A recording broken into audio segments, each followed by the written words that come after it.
Chers amis, bonjour. Aujourd'hui, nous allons parler du sel. Et vous allez voir qu'après cette vidéo, j'espère en tout cas qu'après cette vidéo, votre vision du sel aura changé et que vous vous ferez le cadeau de consommer un peu plus de sel. Je vais commencer par partager que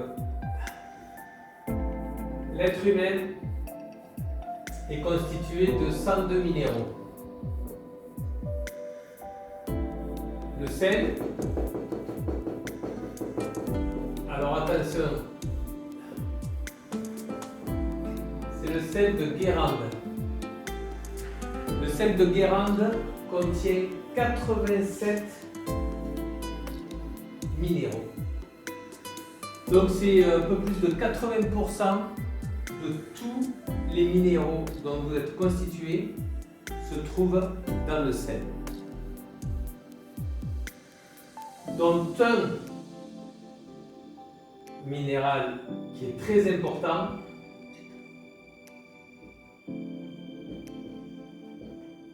le magnésium.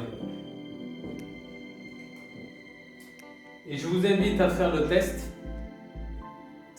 Si vous avez une crampe, vous prenez 2 graines de sel, vous les mettez sous la langue.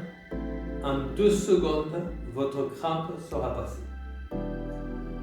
Alors, je vais vous partager 3 raisons pour lesquelles ce sel de Guérande, et j'insiste avec le sel de Guérande, parce que le sel fin blanc que l'on trouve sur la plupart des tables de restaurants, dans les supermarchés, le sel au meilleur marché, le sel blanc, ne contient que 2 minéraux. Et c'est littéralement du poison. Vous allez faire de la rétention d'eau, très mauvais pour la tension. Bref, si vous en avez à la maison, je vous conseille de le jeter à la poubelle. C'est un sel qui ne sert absolument à rien. À moins que c'est l'hiver, il y a de la neige, vous pouvez l'utiliser pour la faire fondre.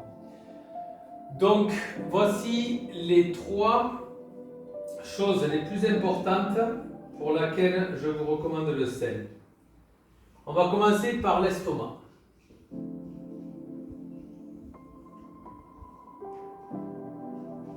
Alors, l'estomac,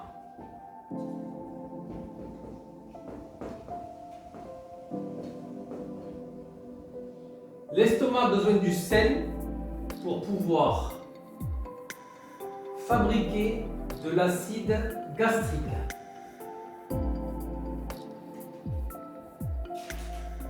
Qu'est-ce que ça va faire?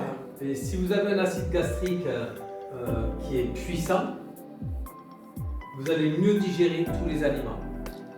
Et le sel va donc sécréter un acide gastrique très puissant. Vous allez me dire, mais Jérôme, si l'acide gastrique est très puissant, on risque d'avoir des ulcères. Eh bien non, parce que l'estomac va utiliser le sel pour faire une sorte de film protecteur de l'acide gastrique. C'est-à-dire que l'estomac va fabriquer avec le sel plus d'acide gastrique et plus concentré, mais en plus, c'est avec le sel qu'il fabrique aussi la membrane qui va le protéger de l'acide gastrique. Vous voyez, extrêmement important si on veut bien digérer tous les aliments qu'on mange. Numéro 2, on a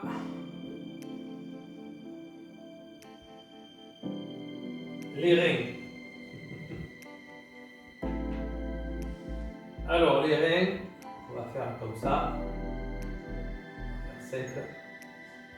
Les reins, ils ont besoin du sel pour filtrer le sang. Donc, extrêmement important. Si le sang est mal filtré, il va y avoir des impuretés. On va avoir une peau qui ne sera pas très nette. Et bien d'autres problèmes. Et la 3e chose, pour laquelle le sel est très important, c'est que chaque cellule a une membrane. Voilà, on a une cellule, on a une membrane qui la protège, ici, pour que l'eau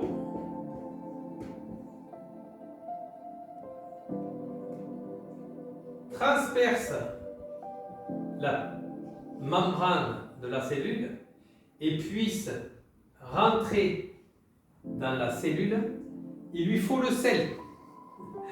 Qu'est-ce que ça veut dire? Ça veut dire que si on veut s'hydrater au niveau cellulaire, s'hydrater cellulairement, eh bien il nous faut aussi le sel. C'est-à-dire que si vous n'avez pas le sel, vous allez faire de la rétention d'eau.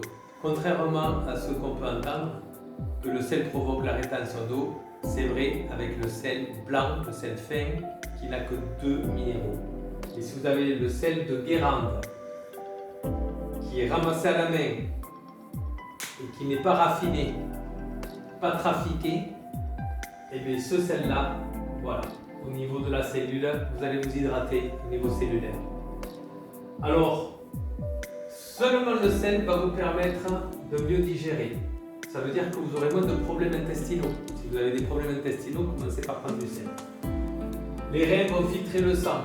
Ça va éliminer énormément de problèmes aussi. Et vous allez vous hydrater de la façon dont vous êtes supposé vous hydrater. Voilà.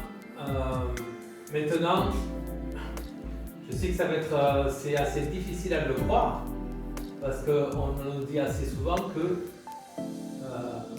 le sel est néfaste. Mais pourtant, si vous avez un accident de voiture, de moto, quel que soit l'accident, un AVC, quelles que soient les urgences, si c'est les pompiers ou les ambulanciers, qui que ce soit qui vont intervenir à l'urgence, on va vous faire une perfusion. Dans cette perfusion, du sodium, il y a 9 grammes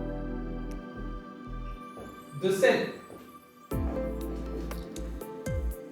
Comment se fait-il comme dès qu'il y a une urgence où le corps est dans un état critique, on va vous injecter directement dans le sang, sans passer par le foie, l'estomac, les filtres, rien du tout. Directement dans les veines, dans le sang, on va vous mettre 9 grammes de sel. Donc ça nous montre qu'il y a bien quelque chose par rapport à ce sel. Qu'est-ce que je voulais rajouter?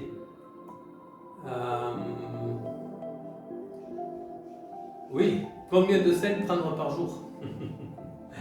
Alors il y a l'université de Tel Aviv qui a dit qu'il faudrait entre 7 et 9 grammes de sel par jour.